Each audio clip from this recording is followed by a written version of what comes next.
हमारे साथ तमाम मेहमान भी जुड़े हुए, हमारे साथ बीजेपी प्रवक्ता शुभेंदु शेखर अवस्थी जुड़े हैं, कांग्रेस प्रवक्ता चित्रा बाथम हमारे साथ जुड़ी हैं, निपुण आलमबाइन हमारे साथ राजनीतिक विश्लेषक, निरंजन पोद्दार हैं राजनीतिक विश्लेषक हैं, आजम खान साहब हैं जो कि समाजवादी पार्टी के प्रवक्ता हैं, निशा जी भी हमारे साथ जुड़ी हुई है जो कि आरएलडी प्रवक्ता है। आप सभी मेहमानों का एक बार फिर से स्वागत करना चाहूंगी मैं। निरंजन जी काफी देर से मुस्कुरा रहे हैं, अपनी प्रतिक्रिया रखना चाह रहे हैं जी। आपकी आवाज नहीं आ रही सर। हेलो जी अब बोलिए। हाँ, आजम खान जी ने 2-3 बार एक चीज के ऊपर टिप्पणी कर दी कि जितने आपने राजनीतिक विश्लेषक बिठा रखे हैं सारे भारतीय जनता पार्टी के प्रवक्ता बिठा रखे हैं, तो थोड़ा सा मुझे एक चीज को लेकर हंसी आ रही थी। आजम खान जी, आप एक बात बताइए, कोई भी विश्लेषक या कोई भी कमेंटेटर क्या जिस बॉलर की बॉल पे 6 छक्के लगेंगे उसको उसकी भी तारीफ करेगा केवल बैलेंस बनाने के लिए, खाली ये दिखाने के लिए कि नहीं नहीं मैं तो बहुत बैलेंस बनाता हूँ, ना मैं उधर का हूँ ना मैं इधर का हूँ, इसलिए मैं ये कहूंगा कि इसने 6 छक्के मारे बहुत बढ़िया मारे, इस छक्के खाए बहुत अच्छे खाए। ऐसा होता है क्या भाई? जब एक एक स्टूडेंट 34% मार्क्स लाता है और दूसरा स्टूडेंट 94% मार्क्स लाता है, तो जो व्याख्या या जो विश्लेषण होता है वो 94% वाले का होता है।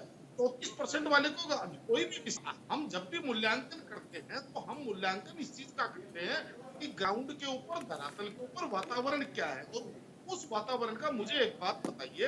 अभी 3.5 महीने पहले 5 राज्यों के चुनाव हुए और वो तो विधानसभा के चुनाव थे, जबकि मेरा ये मानना है विधानसभा और लोकसभा के चुनावों की बात करें तो 5 से 8% का फर्क हो जाता है वोटों का, क्योंकि यहाँ प्रधानमंत्री बनाने का वोट होता। तो मुझे एक बात बताइए, जो मुद्दे आप उठा रहे हैं सारे के सारे मुद्दे विपक्ष उठा करके और इन विधानसभा चुनावों में गया था, अब ये जब उन विधानसभा चुनावों में जनता ने उन मुद्दों को कनेक्ट नहीं कर पाई और आप चुनाव को हार चुके, अब उन मुद्दों में मुझे एक बात बताइए, ऐसा क्या परिवर्तन आ गया कि जनता अब कनेक्ट कर जाएगी? सबसे बड़ी बात इसके अंदर आपको देखनी पड़ेगी कि केवल घोषणा तो करते हैं, घोषणा पत्र में तो लिख देते हैं हम 1 लाख देंगे, 10 लाख देंगे।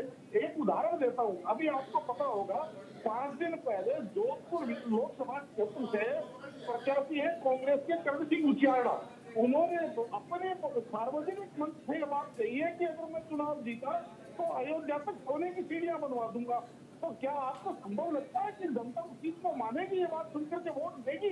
तो भाई इसी तरीके से अगर आप महिलाओं को 1 लाख रुपए देंगे हर साल, आप स्टूडेंट आ रही हूँ निशा जी आपके पास। 1 लाख रुपए का, तो मुझे एक बात बताइए, जनता ये सोचती है कि 2004 से लेकर आ रही हूँ आजम जी, आ रही हूँ आपके पास। की सरकार थी और 2014 के अंदर जब चुनाव हुआ था उस टाइम भी यही मुद्दे थे, क्योंकि आपने देखा होगा नारा लगते थे कि बहुत हुई महंगाई की मार अब की बार मोदी सरकार, बहुत हुई बेरोजगारी की मार अब की बार मोदी सरकार। तो मुझे एक बात बताइए कि आपका जो बेरोजगारी खत्म करने का क्या फार्मूला अब आपको मिल गया पिछले 10 सालों में, जो उन 10 सालों में आपके पास नहीं था, या आपके पास महंगाई खत्म करने का ऐसा आपके पास कब क्या फार्मूला आ गया? ये तो आप जनता को बताइए, क्योंकि उस टाइम जब मनमोहन सिंह जी प्रधानमंत्री थे सार्वजनिक रूप से चलिए बता रहे हैं, आप सुन लेते हैं निरंजन जी, सुन लेते हैं उन्हें, सुन लेते हैं। हाँ जी बोलिए।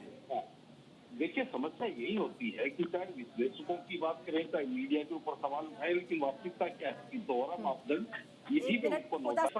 मैं ये बात कह रहा था कि ये दोहरा मापदंड है, इसीलिए जनता से कहीं कनेक्ट नहीं कर पाते। अभी जिस तरीके से कांग्रेस के प्रवक्ता ने मेरी बात पे सवाल उठाया और इन्होंने कहा कि केंद्र सरकार के अंदर 30 लाख रिक्तियां बाकी है जो केंद्र सरकार भर्ती नहीं करी। अरे भाई साहब, आप भी जरा चेक कीजिए, 1,66,000 रिक्तियां कर्नाटक के अंदर खाली पड़ी हैं और 87,000 हिमाचल में खाली पड़ी हैं।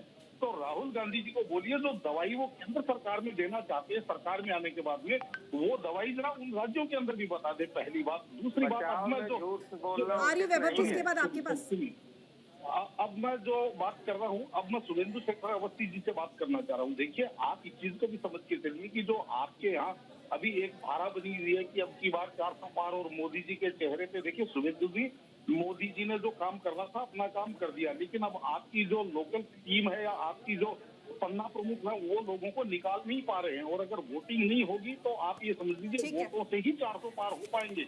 नारों से और चुनाव प्रचार और टीवी पे बैठ करके वो अच्छे वक्तव्य देने से मेरे हिसाब से वोट काउंटिंग नहीं होता है। वोट काउंटिंग वही माना जाता है जो ईवीएम में जाकर के बटन दबता है। तो मेरा ये मानना है कि ऐसा ना हो जाए, उल्टा से खपंगत ना हो जाए। चलिए, हमारी इस चर्चा में जितने भी मेहमान हमारे साथ जुड़े हैं उन सभी का बहुत शुक्रिया।